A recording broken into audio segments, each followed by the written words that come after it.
Good morning and welcome to Thinking About Bitcoin Stuff. And today, Daniel and I are going to be discussing the first of several Bitcoin basics. And today we're starting with entropy. So good morning, Daniel. Thank you. Good morning.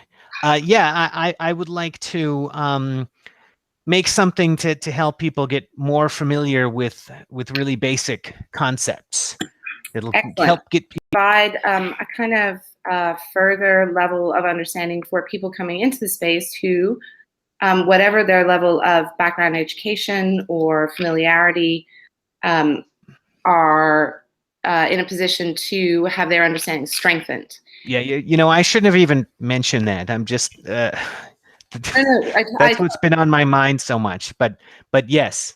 And I would also say something we've talked about as well is that the whole space is characterized by the fact that the English language is used in a way that makes it seem very easy to understand because terms like mining or function or even entropy are widely understood, but not necessarily understood in the very specific ways that they are being used in the Bitcoin universe or in software universes. So what I thought I'd do is start with the standard definition of entropy, and then we can make sure we discuss the ways in which entropy in the Bitcoin context has a very specific meaning. Yeah? Sure. And actually, the real issue is the definition of the word bit. So after we talk a little bit about entropy, we actually need to talk about what a bit is. And actually, maybe we'll have to do entropy next time. But entropy is ultimately where we want to go. And the reason this is such an important concept is it relates to so much in life, and it is a really good way of thinking about not all communication, not just in Bitcoin and about how Bitcoin works, but just in general, I find this to be a very worthwhile concept. Okay, well, following from that, I have looked up the general definition of bit, and we have a small piece, part, quantity of something. We have a fair amount, a short time or distance, and a set of actions or ideas associated with a specific group or activity. Okay, well, none of those have to do with the computer science definition of bit yet. So we have to get. We are now moving through bit as a part of a drilling mechanism, the bit that you put in your drill. Oh my God. And then we have, no, it's the fourth. I mean, it's interesting to think about, though, just to reflect, right, that we all operate with a sense of kind of assumed common knowledge that may be less common than we think. Well, that's really interesting because I was just imagining somebody who thinks Bitcoin has something to do with drilling. Well, we also do mining in Bitcoin, don't we? So there's like the diamond bit, you know. So in the fourth noun definition, we have a unit of information expressed either as a 0 or 1 in binary notation. Okay, so there's the problem right there.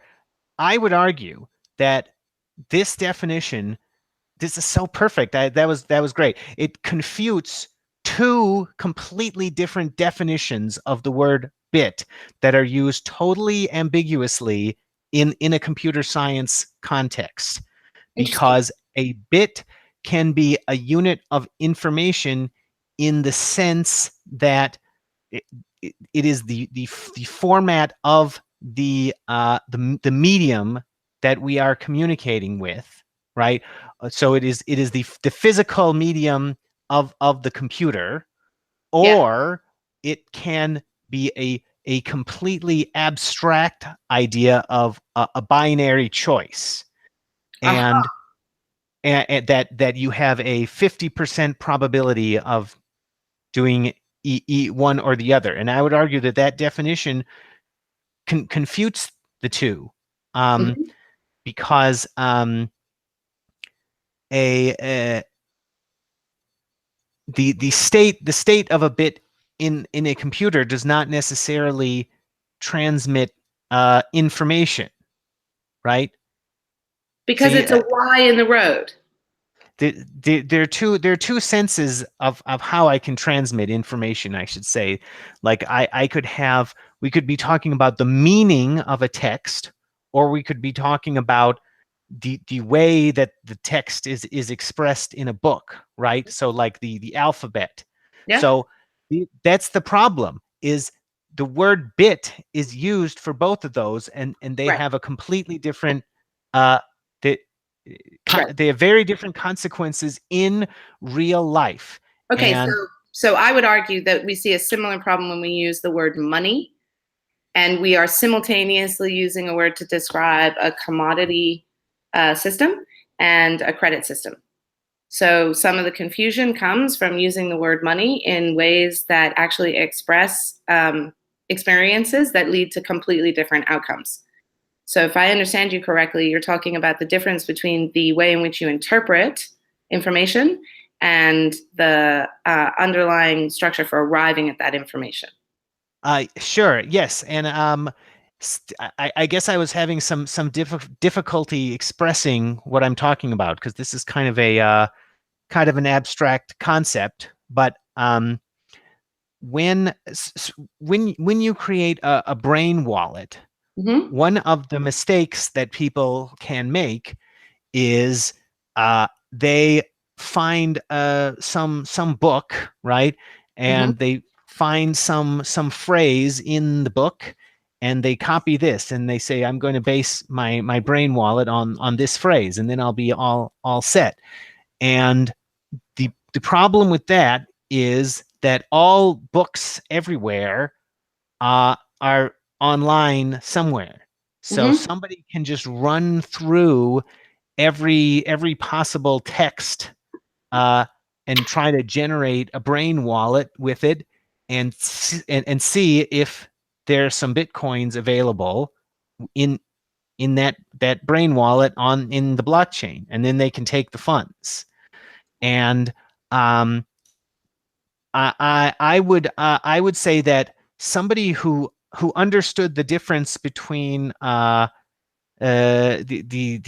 difference that I am attempting to convey between the two senses of the word bits would not make that mistake, because he would know that his brain wallet does not actually contain 256 bits of information in it, due to the fact that a library exists outside that people Okay, so can.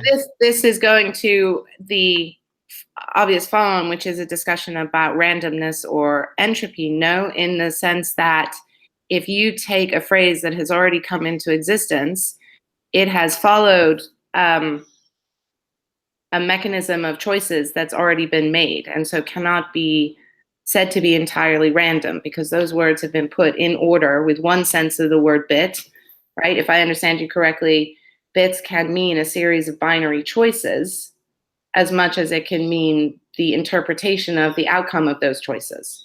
Right. Right. And so if you follow, if in order to get an actual random output, you can't take input that has already got kind of coded within it a series of bits information along the lines of choices were made to put these words in that order. Oh, that's a great way of putting it. Right. So something that is random from the standpoint of everybody else Mm-hmm. is something that they can't replicate. So Exactly. you must have made uh, 256 independent binary choices in order to have come up with a a brain wallet that actually has 256 bits of information in it. Right. And this would suggest why you should not even think about going to a text that, say, has not yet become online, is not yet searchable, but does exist, say, some dusty manuscript in some language, right? because the point being is that uh, that series of binary choices creating that particular string of words has already occurred. And if it were to be generated in a random way, it certainly wouldn't be generated within that text at that point in that flow. So, seeing as we are continually measuring against the human probability machine compared to the math machine out there. If that makes Um, I don't know about that last sentence you said, well, but in the I sense agreed with that everything else up to that point. right, but in the sense that the interpretation, the reason why any human would ever at any point in time have said a series of words in a particular order was in order to generate the outcome, e.g., the meaning, the bits in there that have to do with interpretation, right? Right. And so everything that is involved with humans, including the exercise of trying to break someone's code, right, is always framed within human meaning or human not meaning. The world of probabilities, where you look at random versus not random, is actually stripped out of human need to interpret. Right? I may be being completely confusing. I'm just saying that I'm a quite human. confused by that, but maybe we should just go on to the definition of entropy in the dictionary and discuss that now, and maybe we'll come to a better understanding. But I'm very pleased because I have a much better understanding of how the word bits in its fourth definition is actually subdividable into two types of further refined definitions, right? That bits can refer to two types of information, Yes. interpretive and structural. Yeah. Yeah. Okay. Good. I like that. Yes. Now Yay. we have a name for them. All right. So entropy, um, we now have only three definitions. We have a thermodynamic quantity representing the unavailability of a system's thermal energy for conversion into mechanical work, often interpreted as the degree of disorder or randomness in the system. Okay. Secondary, There's a big. Okay. We'll keep going. Yeah. only got three. So a secondary meaning is a lack of order or predictability, gradual decline into disorder.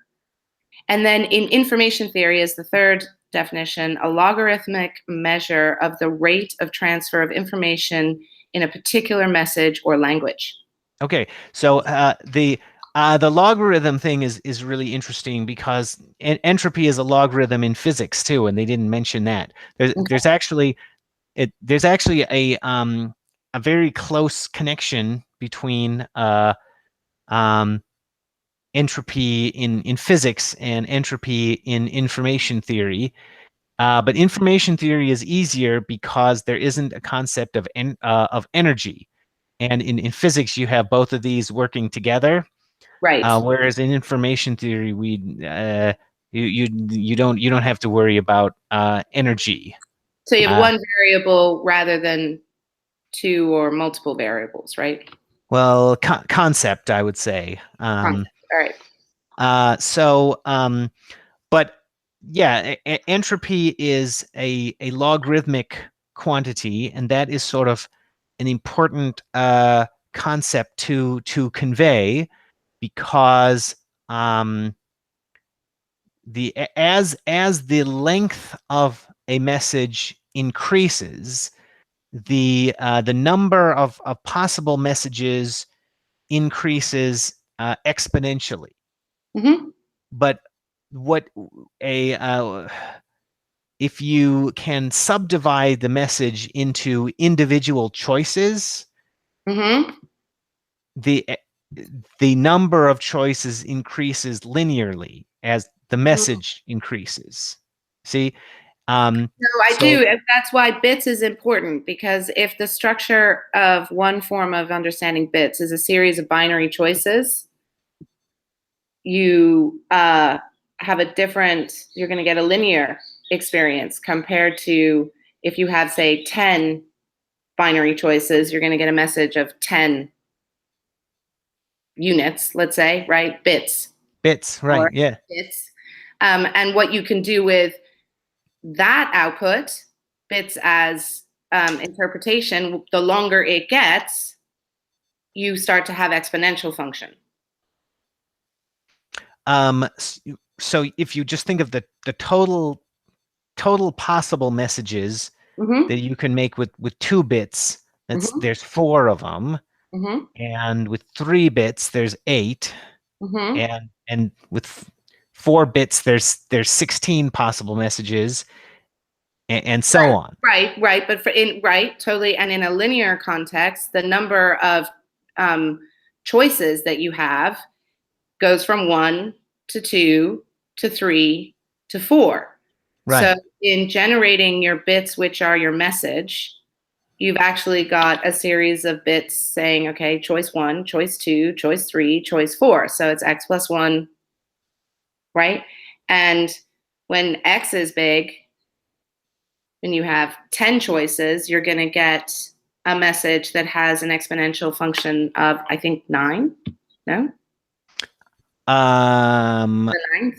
I mean, if I go 10 choices, that's 2 to the 10th 2 to the 10th. Okay, so then possible I'm at messages. 2 to the 10th, right? So Yeah. I have a linear series of choices. So 10. I'm sharing a Mathematica window now that I Mm-hmm. put the formula in. So now maybe we can talk more specifically about the formula. So what I'm showing you here is the entropy of a message that has one. Well, I there it has one. It's a message of length 1, and there are two possible symbols in the language that we are using to transmit the message. So it's one letter, and there are 2 letters in the alphabet, and we do not see any of the alphabet here. I'm just assuming that you can imagine an alphabet that has 2 different symbols in it, and a message that's of length 1. And we're talking about the formula for the entropy of this message. And the variable p is the probability that one letter will appear rather than the other. So there's a p probability that one letter will appear, and then there's 1 minus p that the other one will appear. And down here, let me just evaluate these. So here's the formula again, and here is the entropy of the message if p is 0.5 or one half. Mm-hmm. And so this just says that there is 1 bit in of information in the message, because we see the answer we get is 1. And so what we can do with this formula is kind of imagine uh, all kinds of different messages, all kinds of different possibilities for messages. So what I and we can think of it conceptually as a series of binary choices. And one thing you can prove is if the probability of the 2 symbols is equal, that maximizes the information transmitted. So what I can do here is I can change the probability to 0.25 just as an example. Right, right, And right. now I'm getting, and that means that 1/4 of the time one symbol appears, and 3/4 of the time a different symbol appears. The other symbol, because remember Right. there's just 2, and now it's saying that we're only transmitting 0.81 bits, and that's kind of abstract, right? Because who knows what 0.8 of a binary choice is. But if we were to Yeah, but the world is fuzzy. Okay, so if we move out of the realm of math into the realm of people, uh, I think that captures a reality that actually what may appear to be binary is not exactly binary. Well, the thing is, if we just had a longer message, Mm, then we if we had several of these symbols in a row, then we could generate a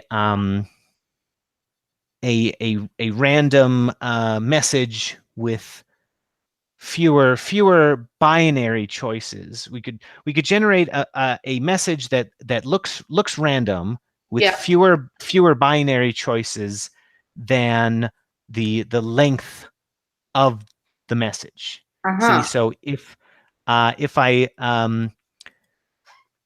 say that the message is of length 5, Yeah. but that's just multiplying by 5, and that is 4 bits. So Yeah. I could generate a message of length 5 using that Hmm. looks random enough that it would fool somebody else, right? With 4 binary choices. So the Right. entropy of this message is 5. Um, uh, That's very elegant. And of course, what it's making me think of are, 1,000 years ago on pieces of paper, decision branches. So probability trees. Um, oh yeah. No, that's how you need to. So a that's message is your sort of like, structure. So when I say yeah, as a structure, what I imagine is a road in which you have forks and you either have a 50-50 chance of going in either direction, or there's something that's really inducing you 3 out of 4 times to go this other route because let's say it's a nice wide road and the other one is this stony path. Um, and that's how you're making a series of choices on the basis of probabilities. right. And the entropy is the number of choices you make in order to get to the end of the path. Exactly. And if you can think of an arbitrary path Hmm. in terms of you can try to make a simpler tree that's just binary choices, which Hmm. represents the more complicated tree.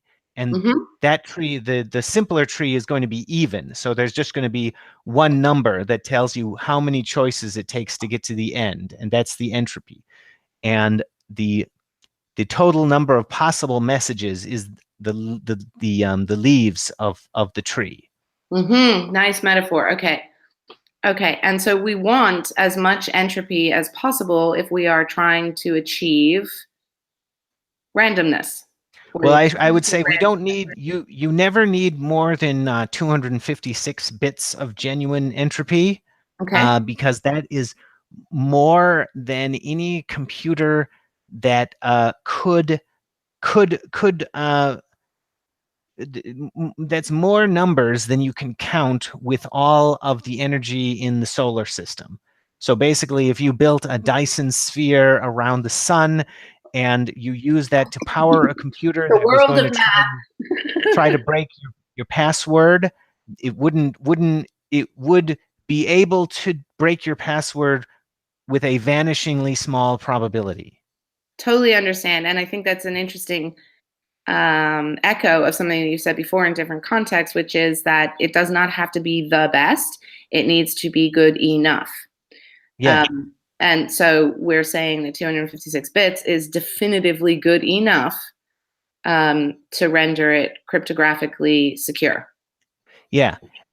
Bits of real, or I should say Bits bits of of interpretation, bits bits of of interpretive. interpretive Right, because entropy. what we're Right. seeing in your math formula is that you can have 256 bits as structure, series of choices, but end up with less than 256 bits of interpretive information.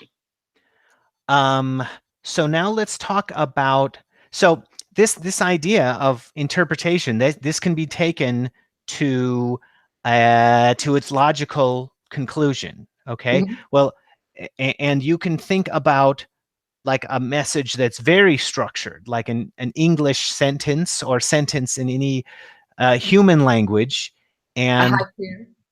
A yeah, haiku and in you Japan. can imagine the number of of binary choices that the human writing it would have made to write that sentence. And with a human sentence, there can be connections between different parts of the message that are quite far away, Hmm. right? So we're Hmm. talking about something that's much more complicated than what I did in my example.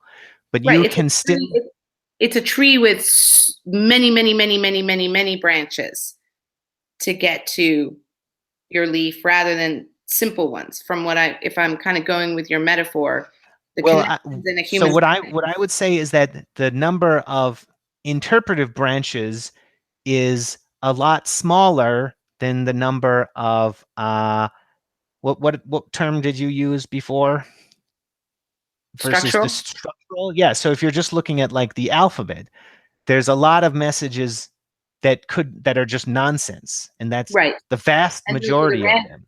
right, So, but right. if you're just talking about English sentences, the number of interpretive bits is much smaller, and Yes. that is your mistake. If you are if you pick a sentence out of a book, and Exactly.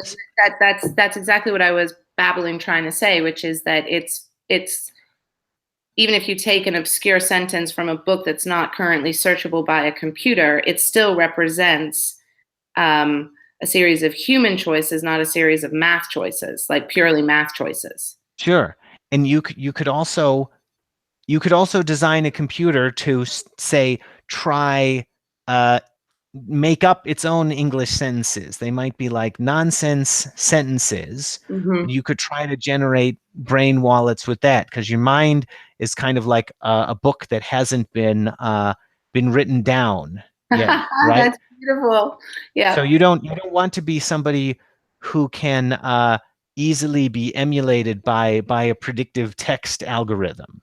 You see? precisely. And so in my video, the recent one I just made, the one on Beauty and the Beast, I do this little cartoon where because somebody else is replicated in my mind, I can meaning that I can predict what he's going to do in the market. Then that means I know how to manipulate him. Right. So And we're talking. we've talked about this in the context of developing a theory of mind about others, um, going to the core function of being able to hold more than two thoughts at once. I mean, the ability of the human mind to form a theory of mind about others is definitely the source of a great deal of our power and our everything, right? So predictive function or capacity to gamble well or be sensitive in a relationship with our family. I mean, it's play risk successfully. I mean, it's completely intuitively making sense to me that, of course, when you move into the domain of cryptography and math, you are still having to account for an awareness of human theories of mind penetrating whatever system you are using to hide your mind. Okay, well, I got through all of my notes on the topic, and what I hope to have conveyed is that really is that these are topics that you need to understand on your own, and they're connected to all kinds of things, and there are real consequences to not understanding them. And I guess it's kind of would be absurd to try to get through all of information theory in one video, but I just hope to have alerted people to the fact that this is an important topic. Well, as somebody who does not have a master's in physics, but is mathematically competent, I would say that anybody is going to benefit from further insight into what the word bits means, how to think about it in two ways, and to realize that, I mean, there is something kind of beautiful about the math equations that you showed. In terms of understanding why people get so excited about binary stuff, because the idea that when you have a 50-50 choice, you're going to create one entire bit of information and you feed that into the definitions of bits, I think even the layperson starts to get at least a familiarity sufficient that they can then listen to ideas about what type of wallet or what type of safety, this product over that product provides. I think it's useful, even if people don't have time and inclination to really, even necessarily remember what a log is. But Okay. Oh, right. We didn't quite finish that topic, but yeah, it's a logarithm because when you take the logs of things, multiplication turns into addition, right? So, right, uh, so right. we are uh, every time you add an extra bit to a message, you are multiplying the size of the message. So if you take a logarithm, then you are adding a discrete amount to the size of the message. And Uh, I think one of the ways to easily visualize this is to go to coin market cap and look at any chart and then ask it to give you the log function. And it definitely, even if one doesn't necessarily understand the mechanisms of the math, it will give you a visual understanding of the different ways of measuring rates of change. oh yeah, that's a good idea. So do you have any questions? Only how exciting is it to be able to move on to the hash function next time? Oh, okay. Yeah. Next, we're going to talk about hash functions. So stay tuned to Bitcoin Basics. Thanks, Daniel. Thank you. Bye.